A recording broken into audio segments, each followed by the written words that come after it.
A single sheet of paper can never decide my future। दोस्तों, क्या आपको पता है इस लाइन का मतलब क्या है? इस लाइन का बोलने का रीज़न क्या था? ये लाइन को कैसे डिस्कवर किया गया? इसे किसने डिस्कवर किया? इस लाइन के पीछे किस तरीके की स्टोरी है?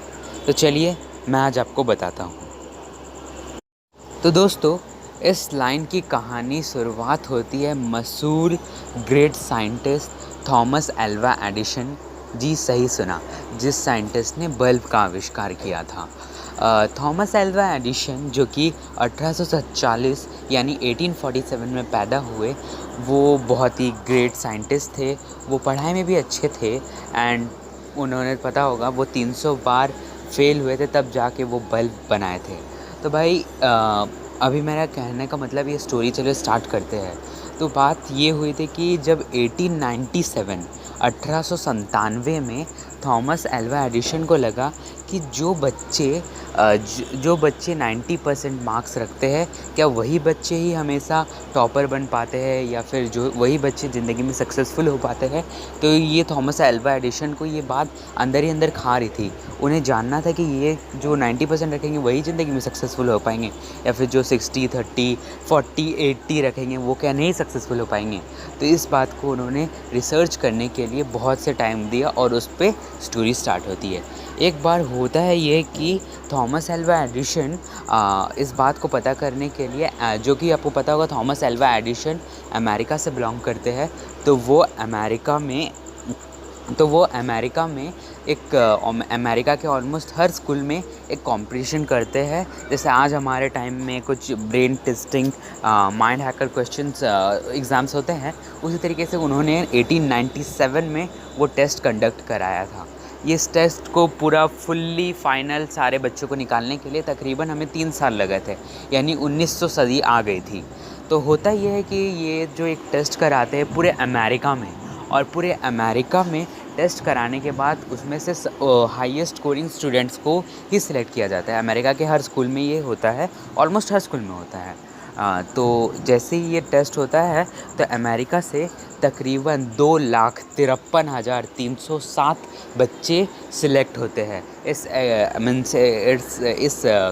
टेस्ट में पास होते हैं। इन टेस्ट में पास होने के बाद थॉमस एल्वा एडिशन के लिए इतना सारे बच्चों को एग्ज़ामिन करना पॉसिबल नहीं होता। तब इन थॉमस एल्वा एडिशन ने इतने सारे बच्चों का, जो भी ये सिलेक्ट हुए, उन सारे बच्चों का एक आईक्यू टेस्ट कराया। अब भाई आईक्यू टेस्ट होता क्या है ये हमें कितने जन को पता नहीं है, तो चलो मैं बताता हूँ। आईक्यू टेस्ट एक ऐसा टेस्ट होता है जिसमें आपका आईक्यू लेवल को चेक किया जाता है। जैसे कि आपको पता होगा ग्रेट साइंटिस्ट एल्बर्ट आइंस्टाइन का आईक्यू लेवल था 160, वेरेज एक नॉर्मल इंसान यानी आप कह सकते हैं कि एवरेज स्टूडेंट का आईक्यू लेवल होता है 90 to 99 तक। और जो 160 पाता है उससे आप 101% कह सकते हैं ब्रिलियंट इंटेलिजेंट एल्बर्ट आइंस्टाइन का दिमाग पाया है बॉस, ऐसा बोल सकते हैं आप। तो चलो इसमें होता क्या है, एल्बर्ट आइंस्टाइन का मतलब ये आईक्यू मतलब ये सारे बच्चों का आईक्यू टेस्ट चेक कर दिया जाता है। आईक्यू टेस्ट चेक करने पर सबका मतलब ये 2,53,000 बच्चों जितना है उनका आईक्यू लेवल चेक किया जाता है। एंड उसमें से जो 160 जिनका आईक्यू रहता है, ऑलमोस्ट सारे बच्चों का 190, 100 यहाँ तक कि 140 तक निकलता है, लेकिन बहुत ही कम बच्चे का 160 आता है, जो कि एल्बर्ट आइंस्टाइन के मतलब आप कह सकते हो उसी का भाई दिमाग पाया है, बहुत ही ब्रिलियंट स्टूडेंट।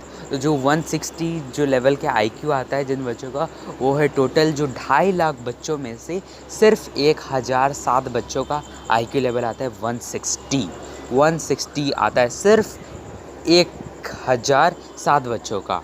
अब जब ये एल्बर्ट आइंस्टाइन को ये प्रूव करने के लिए ये फिर ये सारे बच्चों जो 1,007 बच्चे, आप जैसे कह सकते हैं अमेरिका के सबसे ब्रिलियंट स्टूडेंट, पढ़ाई में टॉपर, इस तरीके के बच्चे, इन बच्चों को अब एग्ज़ामिन करने के लिए इनका फुल डिटेल्स देते हैं। And Thomas Alva addition in सब बच्चों को स्कॉलरशिप प्रोवाइड करते हैं, और ताकि वो उनके कांटेक्ट में रहें, जब तक वो पढ़ना चाहे तब तक वो पढ़ सकते हैं, उनका पूरा खर्चा उठाते हैं। पूरा खर्चा उठाने के बाद थॉमस एल्वा एडिशन इसे 20 साल तक एग्ज़ामिन करते रहते। उनका कॉन्टैक्ट, उनका ये, उनका वो कॉन्टैक्ट एग्ज़ामिन करने के बाद जब 20 साल बाद पता चलता है कि वो उन 1007 बच्चे में से कितने बच्चे सक्सेसफुल हैं, उसमें से सिर्फ 19 बच्चे ही सक्सेसफुल होते हैं जिन्हें नोबेल मिला होता है या फिर जो अमेरिका के लिए ग्रेट काम कर पाए। और यहाँ तक कि जिन बच्चों का आईक्यू लेवल 90 से भी कम था, उसमें से कई हज़ारों बच्चों ने नोबेल पाया और बहुत ही अलग अलग क्षेत्र में सफलता हासिल की।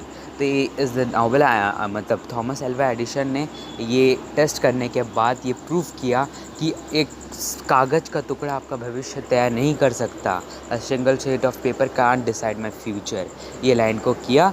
एंड पर ये लाइन का ये मतलब नहीं है कि हम पढ़े नहीं, हम ये नहीं करें। वो अपनी जगह पे है और ये अपनी जगह पे है। तो आज की स्टोरी बस इतने ही, और अगर आपको अच्छा लगा होगा तो प्लीज़ आप मेरे चैनल को सब्सक्राइब, लाइक और शेयर कर दीजिएगा। Thank you.